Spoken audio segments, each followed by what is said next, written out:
In the last video I talked about how Welsh Rugby ended up here. This one's about why. Financially, it can't carry on like this. People keep talking about Welsh Rugby as if it's just going through a rough patch, a dip, a bad cycle.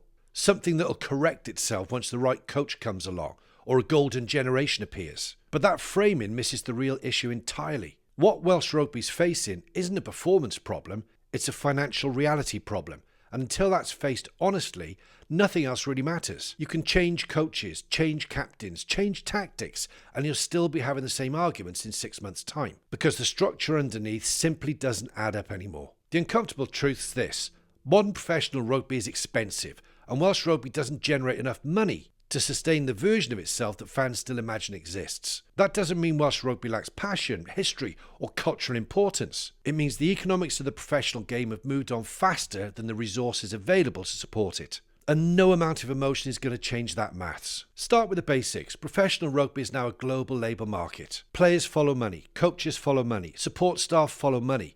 Competing at the top level requires sustained investment. Not just once, but year after year. Wages rise, expectations rise, standards rise, but the revenue doesn't rise at the same pace, especially not in a small nation with a limited population and a crowded sports market. Yes, Wales is passionate about rugby, but passion doesn't equal purchasing power.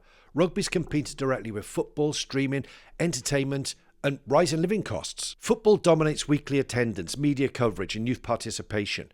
The Principality Stadium can still fill up for internationals, but that masks a deeper issue.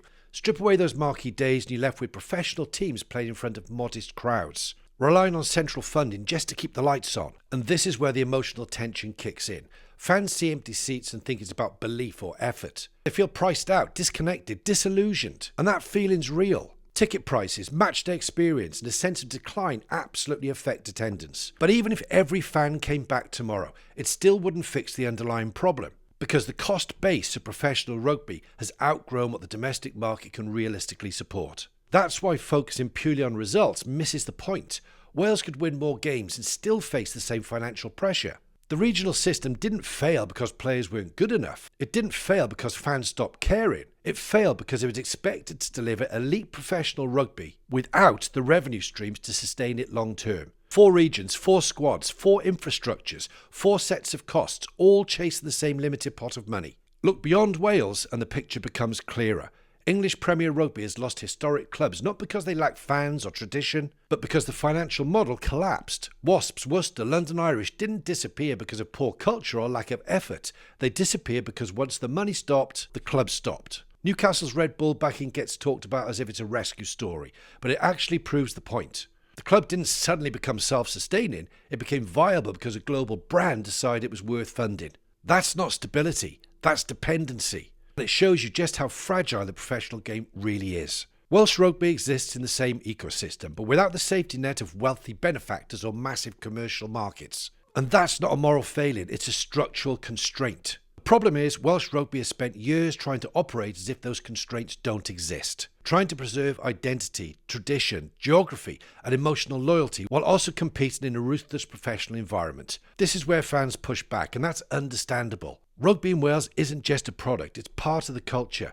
Clubs mean something, regions mean something, history means something, but professional sport doesn't run on sentiment, it runs on balance sheets. You can respect the past and still accept that it doesn't fit the present. That's the hardest part of this conversation, and it's why it keeps getting dodged. The WRU has made mistakes, plenty of them. Governance failures, poor communication, short-term thinking, all of that deserves criticism. But even perfect leadership wouldn't change the core issue. Professional rugby costs more than it earns in this market. Players will keep leaving, budgets will stay tight, expectations will keep colliding with reality, and every argument about selection or tactics will feel hollow. Because deep down, people sense that something more fundamental is wrong. That's why this debate feels so heated right now, because it's not really about the last result. It's about fear. Fear that the game people love is becoming something smaller. Fear that standards are slipping. Fear that Welsh Rugby no longer knows what version of itself it can afford to be. And until that question gets answered honestly, everything else is noise. Look, this doesn't mean rugby dies in Wales. It means it changes again.